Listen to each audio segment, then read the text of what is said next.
नमस्कार,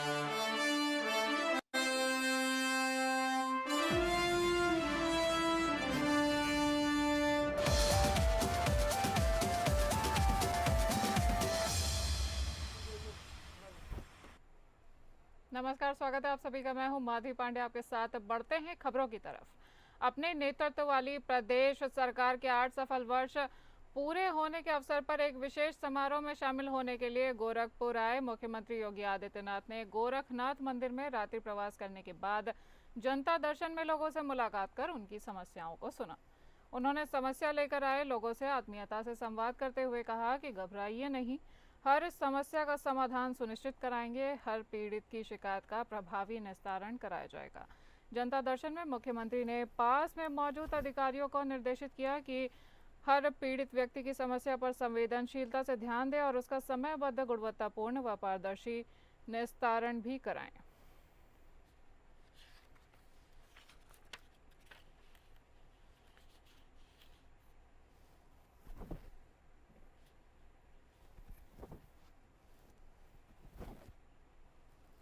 उत्तर प्रदेश सरकार के 8 साल और केंद्र सरकार के 10 साल पूरे होने वाले हैं और ऐसे में गाजीपुर के जिला प्रशासन ने सभी विभागों में अपने उपलब्धियों के स्टॉल लगाकर अपनी सरकार का गुणगान किया है। और वहीं प्रदेश सरकार के मंत्री रविंद्र जायसवाल ने इस कार्यक्रम का फीता काटकर उद्घाटन किया। उनके द्वारा ये बताया गया कि सरकार बहुत ही ज़्यादा काम कर रही है।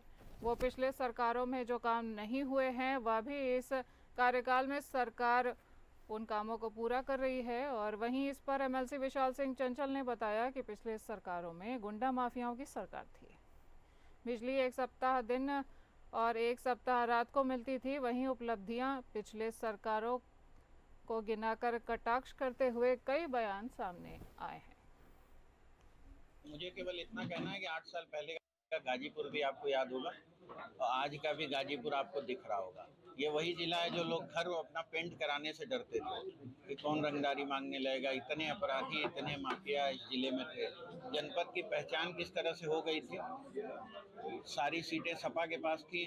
उनके विधायकों का क्या हाल था। 4-4 मंत्री थे। एक हफ्ते दिन में लाइट रहती थी, एक हफ्ते रात में रहती थी। सड़कों की ये दुर्गति थी कि कोई गाजीपुर जाना नहीं चाहता था। आज देखिए सारे जनपद की सड़कें सही हो गई हैं। बिजली की व्यवस्था बेहतर हो रही है, कनेक्टिविटी है, मेडिकल कॉलेज बन के तैयार है। 2 साल से पढ़ाई चल रही है। अब यूनिवर्सिटी के लिए सरकार का है कि हर डिस्ट्रिक्ट में एक यूनिवर्सिटी हो, उसकी हम लोग तैयारी में लगे हुए हैं। तो बाकी संभावनाएं भी 8 साल की उपलब्धि बता रहे हैं, लेकिन अखिलेश यादव कहते हैं कि 8 साल में यूपी बर्बाद हुआ। अखिलेश जी के टाइम जो हुआ था, अखिलेश जी के टाइम जो था वही मैंने याद दिलाया कि 8 साल पहले आप गाजीपुर को याद कर लीजिए। उनकी उपलब्धि वही है कि घर घर में अपराधी पैदा करना ही उनकी उपलब्धि थी। उत्तर प्रदेश में योगी सरकार के 8 वर्ष पूरे होने पर पडरौना नगर पालिका ने एक अनूठी पहल शुरू की है। योगी सरकार की प्राथमिकता वाले मुसहर लोगों के उत्थान के लिए नगर पालिका परिषद पडरौना के चेयरमैन विनय जायसवाल ने नगर के वार्ड नंबर 2 पृथ्वीराज चौहान को गोद लिया। सुबह सुबह इस बस्ती में पहुंचने पर विनय जायसवाल ने फावड़ा उठा लिया और गलियों की सफाई शुरू कर दी। नगर पालिका अध्यक्ष विनय जायसवाल ने बताया कि उन्होंने सीएम योगी से प्रेरित होकर इस मुसहर बस्ती को गोद लिया है। अब तस्वीरों में दिख रहा है कि घरों और गलियों को किस तरह से चमकाने में अपना प्रयत्न करते हुए नगर पालिका दिख रही है। और चेयरमैन ने बताया कि केंद्र और प्रदेश सरकार के सभी योजनाओं को धरातल पर उतारने हेतु काम शुरू किया जा चुका है। जंगल बिशुनपुरा के इस गांव में यह मुसहर टोली है। पिछले सत्र में यह गांव जो है नगर पालिका पडरौना के क्षेत्र में आया है। अब यहाँ हमारे साथ यहाँ के ग्रामीण हम इनसे बात करेंगे कि क्या क्या व्यवस्थाएं आई है जब से नगर क्षेत्र में यह गांव आया है, क्या क्या व्यवस्थाएं मिली है। सब व्यवस्था मिला है, सड़क, नाली, लाइट सब मतलब सुरक्षित है। सफाई वफाई सब कंप्लीट है, मतलब कोई दिक्कत नहीं है। पहले से बहुत बढ़िया सुविधा मिल रहा है इस समय। अगर बात करें व्यवस्था की तो ऐसी क्या कमियां हैं जो अभी आपको और होना चाहिए। देखिए, कमी तो रहता है, रहेगा। पहले तो सबसे पहले हम विनय जायसवाल जी नगर पालिका अध्यक्ष जो नगर सेवक के नाम से जाने जाते हैं, उनको बहुत बहुत धन्यवाद देते हैं कि इस मुसहर बस्ती जो मलिन बस्ती के नाम से जाना जाता है, पहले यहाँ कुछ था नहीं था। हम लोग तो यहाँ अब पहली बार मतलब नगर पालिका होने के बाद आए हैं हम लोग। तो नगर पालिका अध्यक्ष जी ने कहा कि हम गोद ले रहे हैं। तो यहाँ लाइट की व्यवस्था हर पोल पे जल रहा है, नाली बना है, पाइपलाइन बनने जा रहा है और सफाई कर्मी और जो उनके इंस्पेक्टर हैं चाहे जमींदार हैं, ये लोग परमानेंट नगर पालिका अध्यक्ष जी के आदेश पे परमानेंट सफाई करना और कर रहे हैं, इसमें कहीं खोताई नहीं। बताया है, जहाँ ग्रामीण बता रहे हैं कि आपने इस गाँव गोद लिया है, तो क्या है, क्या-क्या चीज़ें इसमें बताएँ? देखिए, जब से इस देश के यशस्वी प्रधानमंत्री के रूप में पूज्य मोदी जी प्रधानमंत्री बने हैं और उत्तर प्रदेश में पूज्य योगी आदित्यनाथ जी महाराज जब से मुख्यमंत्री बने हैं, मुझे लग रहा है कि जो भी योजनाएं भारत सरकार की या उत्तर प्रदेश सरकार की योजनाएं होती हैं, प्रथम प्राथमिकता उसमें गरीबों का होता है। चाहे भारत सरकार की योजना खाद्यान्न योजना, मुफ्त खाद्यान्न योजना, उज्ज्वला योजना, मुफ्त बिजली योजना, आवास योजना, जो कि एक बहुत बड़ी योजना है। सारी योजनाएं जनता तक कैसे पहुँचे, उत्तर प्रदेश के यशस्वी मुख्यमंत्री जी जिन्होंने केवल और केवल गरीबों के लिए काम किया, काम तो सबके लिए किया। जब अभी माननीय मुख्यमंत्री नहीं थे, सांसद के रूप में, चूँकि हम लोग उनके शिष्य हैं और उन्हीं से प्रेरणा लेके, उन्हीं से प्रभावित होके, उनके कार्यों से प्रभावित होकर हम लोग ये कार्य करते हैं। और जिस तरह से उत्तर प्रदेश में आज गरीबों के लिए कार्य हो रहा है, मुसहर, बीन, मल्लाह जो छोटी जातियाँ हैं, जिस तरह से उनका कार्य हो रहा है, मैं ये नहीं कहूँगा कि पूर्व में क्या सुविधाएँ थी, नहीं थी। हम क्या सुविधा दे सकते हैं, यहाँ पर नगर पालिका में होने के बाद यहाँ पर लाइट नहीं रहता था। तमाम तरह के जानवरों का, बच्चों का आना जाना, जानवरों का घूमना, तो सबसे पहले यहाँ पर पोल पर लाइट लगवाने की व्यवस्था, अभी नाली बन रहा है, आप देखे होंगे, और नियमित सफाई की व्यवस्था। प्रतिदिन यहाँ पर लेबर रखे हुए हैं। पूरे कुशीनगर जनपद में, पूरे पडरौना नगर पालिका के लिए 115 करोड़ रुपए का धनराशि और मुक्त कर दिए, टेंडर हो चुका, वो भी काम रहता है। हर घर नल जल योजना के तहत यहाँ पर पानी भी मिल रही है। यहाँ अभी मैंने तत्काल जो निर्णय लिया है, उसमें मैंने निर्णय लिया है कि यहाँ पर गरीबों की शादी हो, इसके लिए बारात घर के लिए मैंने यहाँ पर घोषणा कर दिया। गाजीपुर जनपद की मोहम्मदाबाद विधानसभा के नोनहारा थाना क्षेत्र में ग्रामीणों ने शासन और प्रशासन की अनदेखी के बाद मंगई नदी के ऊपर करोड़ों रुपए की लागत का पुल खुद बनाने का बीड़ा उठा लिया है। बता दें कि कायमपुर गांव में जन सहयोग से 1 करोड़ की लागत से मंगई नदी पर 108 फीट लंबा पुल बनाया जा रहा है, जो इसी गांव के स्थानीय ग्रामीणों और सेना के इंजीनियरिंग कोर से रिटायर्ड रविंद्र यादव आदि लोगों के सहयोग से चंदा जुटाकर और श्रमदान कर यह ऐतिहासिक पहल की जा रही है, जिसकी खूब चर्चाएं भी हो रही हैं। परेशान ग्रामीणों ने बताया कि आज़ादी के बाद से यहां पुल की मांग है, लेकिन अभी तक नेताओं और जनप्रतिनिधियों ने वादे तो खूब किए, लेकिन किसी ने कोई भी सुध नहीं ली। ग्रामीणों ने बताया कि कयामपुर से सटे पूर्व केंद्रीय मंत्री मनोज सिन्हा, जो जम्मू कश्मीर के एलजी हैं, उनका पैतृक गांव मोहनपुरवा के साथ 1 दर्जन गांव इस पुल के बन जाने के बाद लाभान्वित हो जाएंगे, लेकिन किसी को उसकी सुध नहीं थी। अब चंदे से पानी के अंदर पायों का कार्य पूर्ण हो चुका है और कयामपुर से सोना गांव के बीच कयामपुर की तरफ से एक पाय तक की सड़क तक की एक चौड़ाई ढलाई का कार्य भी शुरू हो चुका है और अब ग्रामीण काफ़ी उत्साहित दिख रहे हैं इसको लेकर। मोहम्मदाबाद विधानसभा के शासनाबाद के अंतर्गत बन रहा है श्यामपुर में मगई नदी पर पुल ग्रामीणों के द्वारा चंदा से बनाया जा रहा है। इसमें तमाम बातें सामने आ रही है, जिसमें कहा जा रहा है कि मानक या फिर परमिशन लिया गया है या फिर वास्तविक स्थिति क्या है, क्या बताएंगे? अभी कुछ दिनों पहले समाचार पत्रों के माध्यम से और मीडिया के माध्यम से ये बात संज्ञान में आई है कि ग्रामीणों द्वारा कायमपुर में मंगई नदी के ऊपर पुल बनाया जा रहा है। चूँकि उनका कहना है कि इस पुल की उनको आवश्यकता थी और ये स्वीकृत नहीं हो पाया। तो चूँकि ये एक पुल का मामला है और पुल जो है वो काफ़ी भारी वाहन भी उसमें चलेंगे और ये पब्लिक सेफ्टी से संबंधित है, तो इसके संबंध में जांच कराई जाएगी कि क्या वो पुल जो बन रहा है, निर्माणाधीन है अभी तो उस पुल की क्या स्ट्रेंथ है और क्या ये पीडब्ल्यूडी के विभागीय नियमों के तहत बनाया जा सकता है और उसकी गुणवत्ता क्या है, ताकि किसी प्रकार की कोई एक्सीडेंट ना हो, कोई पब्लिक सेफ्टी को लेकर के कोई बात ना हो। इसको हम लोग चेक कराएंगे। चंदौली में डीडीयू आरपीएफ की टीम को डीडीयू स्टेशन पर एक्सप्रेस ट्रेनों में बाल मजदूरों की तस्करी की सूचना मिली है। आपको बता दें कि डीडीयू आरपीएफ और एएचटीयू की टीम ने डीडीयू स्टेशन पर अभियान चलाकर 3 अलग अलग एक्सप्रेस ट्रेनों से कुल 9 बच्चों को रेस्क्यू किया है। साथ ही 3 तस्करों को भी गिरफ्तार किया गया है और गिरफ्तार तस्करों को आवश्यक कार्यवाही के बाद मुगलसराय कोतवाली पुलिस के हवाले भी कर दिया गया है।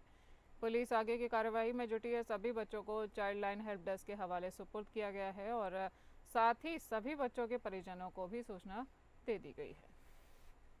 गरबा एक्सप्रेस 12938 से जो है कुल 4 बाल मजदूरों को रेस्क्यू किया गया है और उनको ले जाने वाला एक बाल तस्कर जो है उसको गिरफ्तार किया गया है, जो झारखंड चतरा जिला का रहने वाला है। और एक जो है रानी कमलापति एक्सप्रेस से कुल 2 बाल मजदूर रेस्क्यू किए गए हैं और उनको ले जाने वाला एक बाल तस्कर गिरफ्तार किया गया है, जो खगड़िया जिला का रहने वाला है। कुल 9 बाल मजदूर रेस्क्यू किए गए हैं और 3 तस्कर जो है गिरफ्तार किए गए हैं। क्या पता चला, पहली ये बाल मजदूरी या फिर इस और पहले भी ले जा चुके? इससे तो अभी जो प्राइमा फेसी जो अभी बात सामने आई है उसमें जो ये बता रहे हैं कि पहली बार इनको बाल मजदूरी के लिए ले जा रहे थे। इनके घर वालों को कुछ लालच दिए थे, कुछ पैसा वगैरह, और कंपनियों में जो है 3 अलग अलग जगहों पे कंपनियों में काम कराने के लिए इनको ले जा रहे थे।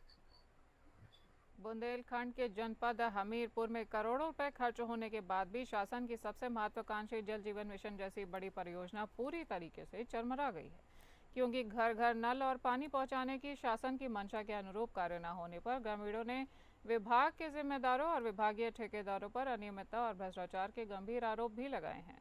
हमीरपुर जनपद की राठ विकासखंड क्षेत्र के ग्राम पंचायत टोरा का, जहां गांव में नमामि गंगे परियोजना के तहत विभागीय ठेकेदार द्वारा बड़ी लापरवाही बरती गई है। बीते कुछ माह पहले पूरे गांव की सीसी रोड तोड़कर पाइपलाइन बिछाने का काम किया गया था और ग्रामीणों ने आरोप लगाते हुए बताया कि नल कनेक्शन होने के बाद भी तोड़ी गई सीसी रोड के कई महीने गुजर जाने के बाद भी लापरवाह ठेकेदार ने गांव की सीसी रोड का मानक के अनुरूप कार्य नहीं कराया है। गांव में कई ऐसे घर भी हैं जिनके घरों में नल के कनेक्शन नहीं है। आरोप है कि गांव में बिछाई गई पाइपलाइनों की जांच न करने से घर घर पानी नहीं पहुंच रहा है। कहीं नल के कनेक्शन नहीं है तो कहीं नल में टोटी लगाना भूल गए हैं, जिससे नल आने पर पानी फालतू बहकर बर्बाद होता है। समस्या ये है कि यहाँ पे पानी के बहुत दिक्कत है और जो ठेकेदार यहाँ पे पानी का काम ठेका लिए हुए तो कुछ बच्चों में तो पानी आ रहा है, कुछ में तो टोटी भी नहीं लगी है, ना पाइपलाइन भी पड़ी है आज तक। और जो जहाँ अधूरा काम पड़ा हुआ वहाँ वो काम पूरा होना चाहिए। और कई जगह तो टोटी आ रही है, टोटी भी नहीं लगी है, पानी बह रहा है, बेफालतू बर्बाद हो रहा है। गाँव में आधे गाँव में पानी आ रहा है, आधे गाँव में पानी नहीं आ रहा है। राकेश पारेख ठेकेदार द्वारा काम कराया गया है, जो उसमें बहुत घोटाला किया गया है और काम सही तरीके से नहीं किया गया। आधी सड़कें बनी हुई हैं, आधी सड़कों पे मरम्मत हुई है, आधी पे नहीं हुई है।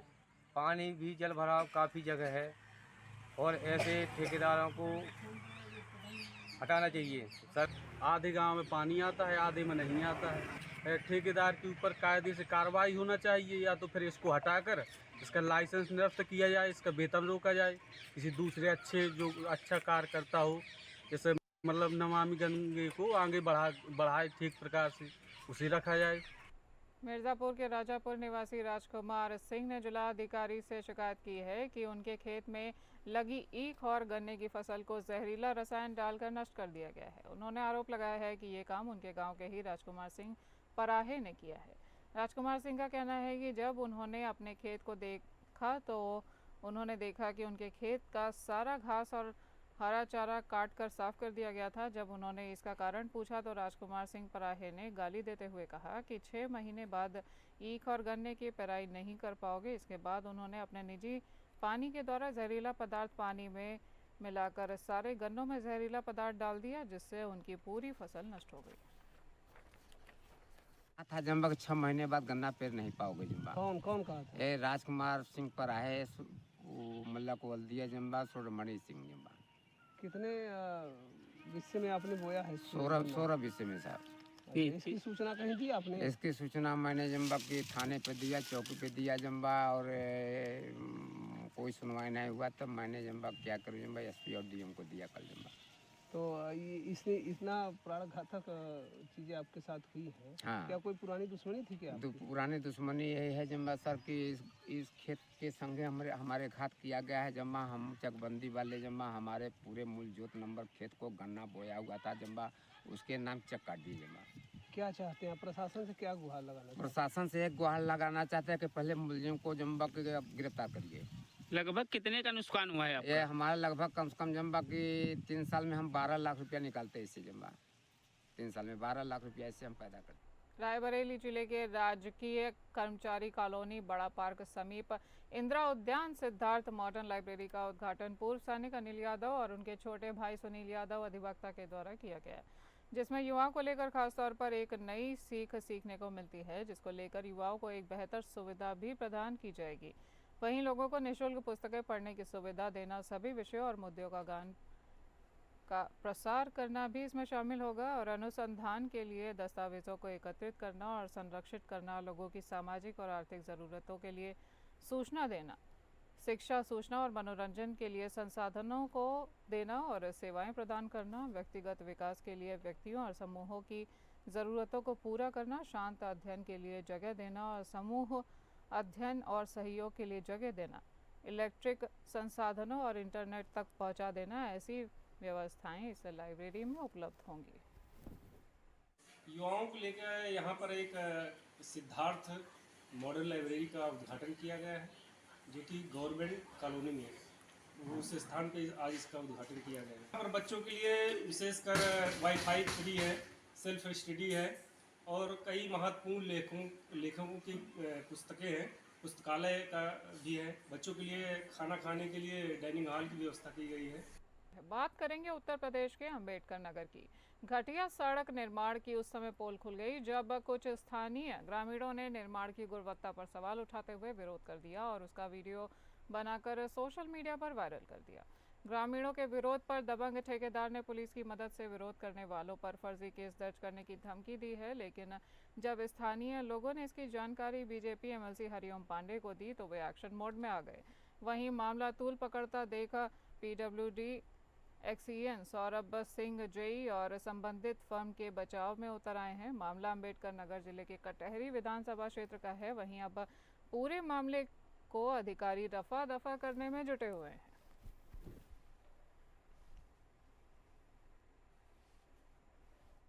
अंबेडकर नगर जनपद के महरूआ से संपरमा जैतूपुर से अभयचंदपुर तक जो सड़क पीडब्ल्यूडी विभाग द्वारा निर्माण किया जा रहा था, वो निर्माण के दौरान ही भ्रष्टाचार की भेंट चढ़ गया है।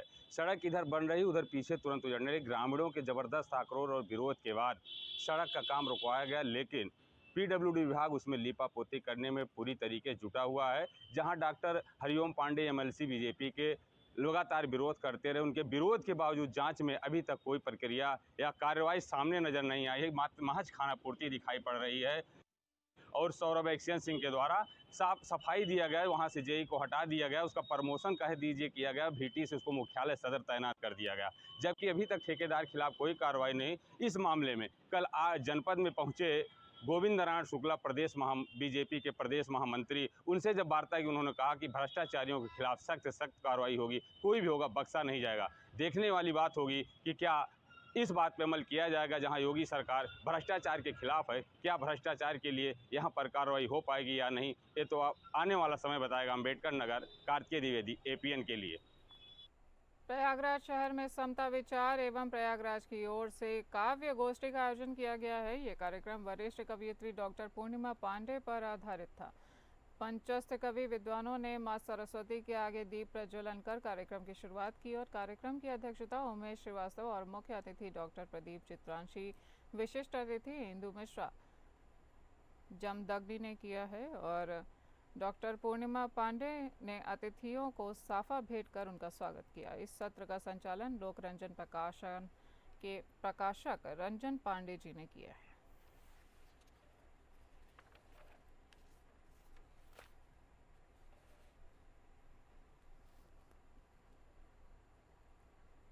उत्तर प्रदेश के संभल जिले के थाना जूनाबाई क्षेत्र के दावथारा गांव में चुनावी रंजिश के चलते बीजेपी नेता गुलफाम यादव की हत्या कर दी गई थी। इस सनसनीखेज हत्याकांड का पुलिस ने खुलासा कर दिया है।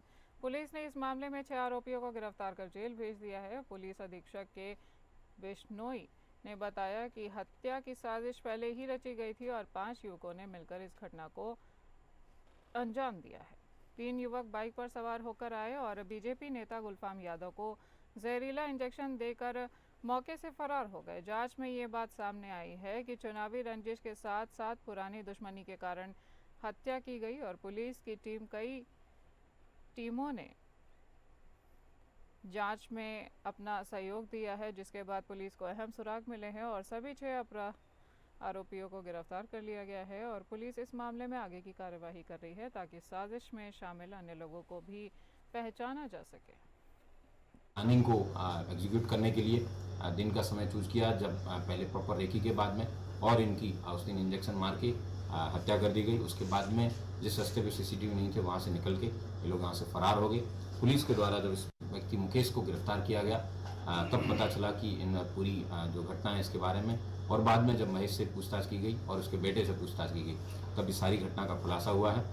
पुलिस के द्वारा जो जो प्रदर्श वहाँ से मौके पे मिले थे, जिसमें एक हेलमेट है जो वहाँ पे धर्मवीर जो एचएस है उसकी पत्नी के द्वारा तस्दीक किया गया है, और उसके अलावा जो बाइक है वो एक अन्य व्यक्ति है जिससे 1 लाख रुपए लेने के लिए बताया गया था, जो महेश के द्वारा हत्या करने के बाद में दिए जाने थे। इस प्रकार एक कुल पूरी हत्या जो है ये 5 लाख रुपए में प्रायोजित महेश प्रधान द्वारा करवाने के लिए की गई थी। बात करेंगे बदायूं की, जहां थाना सहसवान पुलिस को एक बड़ी सफलता हासिल हुई है। पुलिस ने सर्राफा व्यापारी के साथ लूट की घटना का खुलासा करते हुए आरोपियों को गिरफ्तार किया है।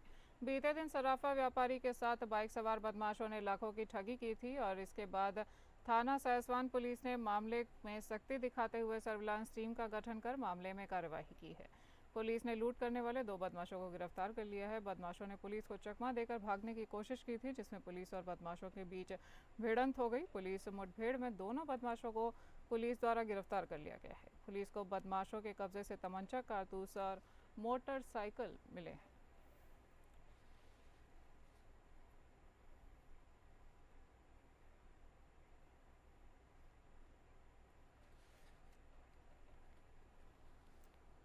मैनपुरी में प्रेम प्रसंग में जीजा के भाई से शादी कर प्रेमी संग मिलकर पति को मौत के घाट उतार दिया।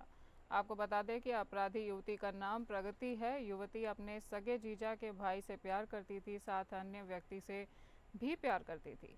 जीजा के भाई के साथ प्रेम प्रसंग के चलते युवती ने शादी कर ली और शादी के 15 दिन बाद युवती ने अपनी प्रेमी अनुराग के साथ मिलकर अपने पति को ही मौत के घाट उतार दिया है। घटना की जानकारी पुलिस को दी गई और पुलिस ने मामले की कार्यवाही करते हुए मृतक की पत्नी सहित प्रेमी और एक अन्य साथी को गिरफ्तार कर लिया है। घटना में शामिल अन्य आरोपियों की तलाश जारी है। परिजनों ने मृतक की पत्नी व उसके प्रेमी व अन्य साथियों को फांसी की सजा की मांग की है।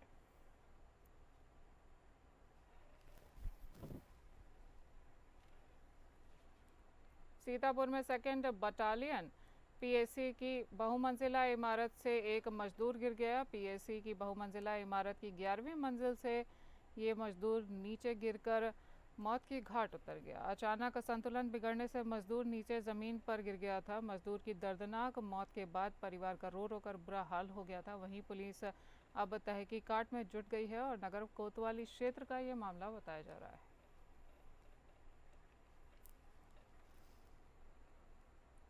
इस बुलेटिन में इतना ही। नमस्कार।